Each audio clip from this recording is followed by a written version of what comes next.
अस्सलाम वालेकुम जी। होप आप सब लोग खैरियत से होंगे। आज मैं बड़े सादा अल्फाजों के अंदर आपको समझाने की कोशिश कर रहा हूँ। मेरी बात को समझिएगा। इम्पोर्टेंट टॉपिक है। जो यंगस्टर्स थे 1980s के अंदर 90s के अंदर, तो वो ज़्यादातर जब अपनी पढ़ाई कंप्लीट करते थे तो वो ट्रेंडी बिजनेस की तरफ जाते थे। उस वक्त के ट्रेंडी बिजनेस क्या थे कि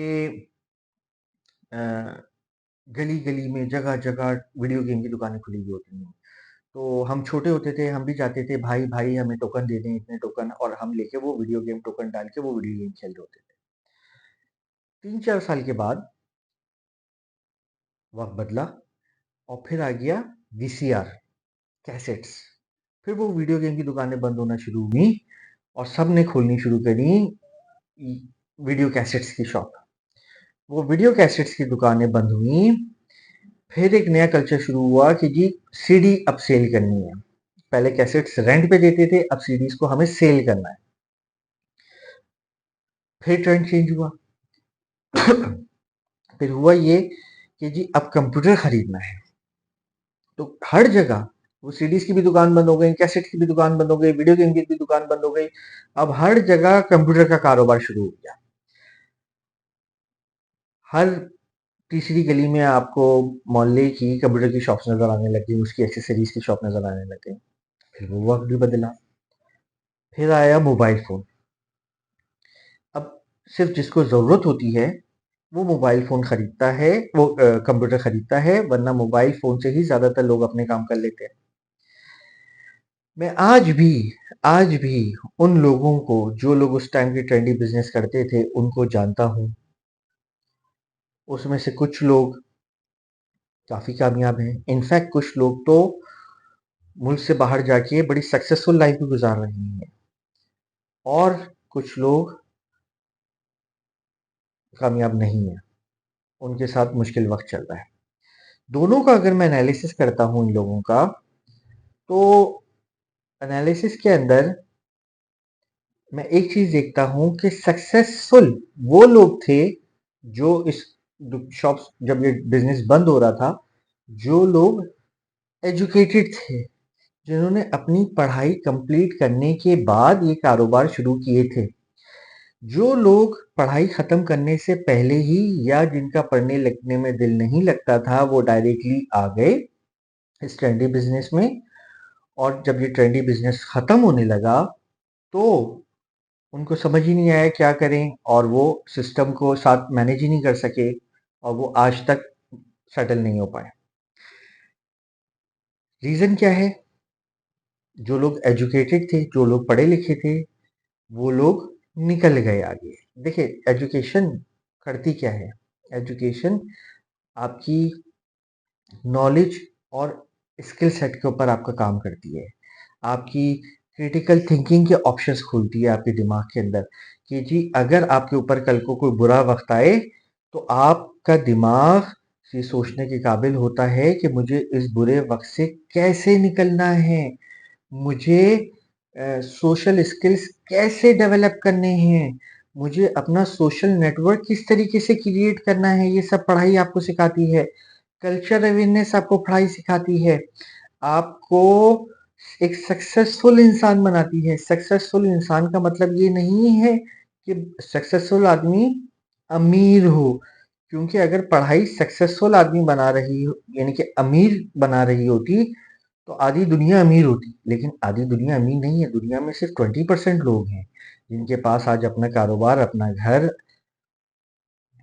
और अपनी गाड़ी है।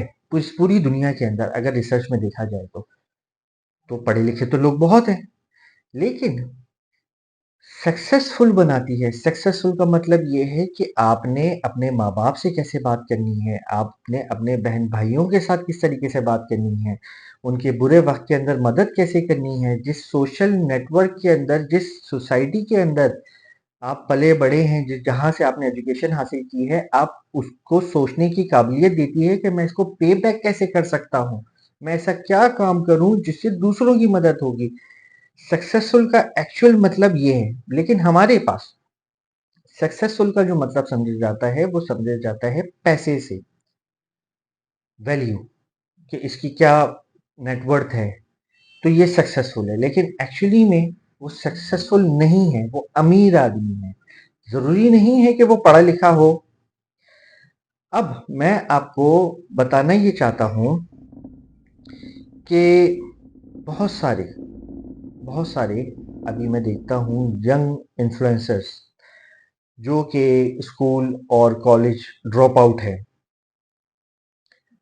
वो जिनको हमारी यंगस्टर्स आवाम काफ़ी ज़्यादा फॉलो करती है, वो आजकल मैं मोबाइल पे देख रहा होता हूँ तो काफ़ी ज़्यादा ज़ोर ज़ोर से बोल रहे हैं कि जी मैं 8 क्लास का ड्रॉप आउट हूँ, ये मेरा घर देखो, ये मेरी गाड़ी देखो, और ये मुझे पढ़ाई पढ़ने से कोई फ़ायदा नहीं हुआ, और मैंने ये ई कॉमर्स का बिजनेस करता हूँ और ये मैंने पैसे बना लिया। मैं बार बार अर्ज कर रहा हूँ, पैसे का ताल्लुक आपकी पढ़ाई से नहीं है, लेकिन वो आपको ये इन्फ्लुएंस आपको दे रहे हैं कि ना पढ़ो लिखो और इस धंधे में आ जाओ। आपको वो बिजनेस में जाने में कोई प्रॉब्लम नहीं है, मुझे कोई मसला नहीं है, लेकिन जिस तरीके से मैंने स्टार्ट में आपको बताया कि वो वीडियो गेम की दुकान, वो वीसीआर की दुकान, वो कंप्यूटर की दुकान, वो मोबाइल फोन की दुकान जिस तरह से बंद होते चले गए, उसके बाद एक वक्त आया कि शॉपिंग का, कि वॉलमार्ट आई कि जी हम पहले एक नॉर्मल दुकान पे जाते थे, शॉपिंग पे सामान खरीदते थे कि पर्चा देते थे, वो शॉपर में पैक करके साफ दे देते थे। फिर आई वॉलमार्ट, उसने पूरा कल्चर चेंज कर दिया। हर इंडिविजुअल जाता था, अपना पसंद का सामान अपने हाथ से उठाता था, मार्ट के अंदर से अपनी ट्रॉली में डालता था, बिलिंग कराता था और जाता था। लेकिन वो भी अब ऐसा बिजनेस इतना सक्सेसफुल नहीं रहा। अब आ गया ई कॉमर्स का, लेकिन ये 3 साल 4 साल के बाद ये बिजनेस भी नहीं होगा, कोई नया मॉडल क्रिएट हुआ हुआ होगा, और उस नए मॉडल में आप उसी वक्त जा सकते हैं जब आपके पास पढ़ाई हो, जब आप एक सक्सेसफुल आदमी हो। उस क्रिटिकल वक्त में आपके पास क्रिटिकल थिंकिंग सोचने के लिए दिमाग में ये स्किल सेट मौजूद हो, वरना आप सोच ही नहीं सकते कि मैं करूं क्या। देखें, ई कॉमर्स का जो अगर एक्चुअल बिजनेस देखा जाए तो वो इतना मुश्किल नहीं है, इतना मुश्किल नहीं है। वो एक रेगुलर पैटर्न है, उसको फॉलो करते रहना है कि ऑर्डर आना है, किस तरीके से ऑर्डर आएगा, किस तरीके से ऑर्डर डिलीवर होगा, आपके पास पैसे आने लग जाते हैं और आप ये सोचते हैं कि अब तो मुझे पढ़ने का कोई फायदा ही नहीं है, अब तो मैंने पैसे अच्छे बनाने शुरू कर दिए। लेकिन पढ़ाई का ताल्लुक पैसे से नहीं है, पढ़ाई का ताल्लुक पैसे से बिल्कुल भी नहीं है। इसलिए प्लीज प्लीज प्लीज,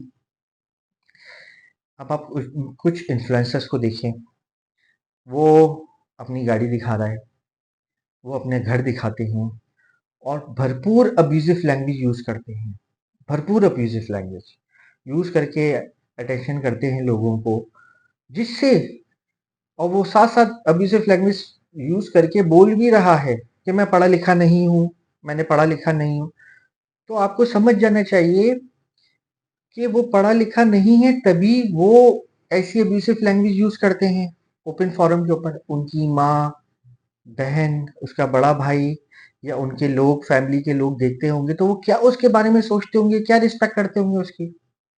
क्योंकि पढ़ाई आपको इज्जत दिलाती है, पैसे की गारंटी नहीं है, इज्जत की गारंटी है। तो प्लीज प्लीज प्लीज, हम लोग वैसे ही बड़ा डिस्टर्ब हैं अपने इकोनॉमिकल हालात को लेते हुए, और यही वो यंगस्टर्स हैं जो कि हमें आने वाले वक्तों के अंदर इस मुश्किल वक्त से निकाल सकती हैं। तो इनको हमें सही तरीके से तैयार करना है, ताकि आने वाले 10 साल के बाद या 15 साल के बाद ये वो यंगस्टर्स होंगे जो कि हमारी कंट्री की सिचुएशन को चेंज कर रहे होंगे। तो इनको रॉन्ग डायरेक्शन दिखाना गलत है। अगर आप किसी कॉर्पोरेट सर्कल में काम करना चाहते हैं, मुल्क से बाहर नौकरी हासिल करना चाहते हैं, और उसके लिए आपकी एजुकेशन क्या होनी चाहिए, तो आप मेरी ये वीडियो देखें। इससे आपको आपके करियर के अंदर बहुत आसानी होगी। Thank you.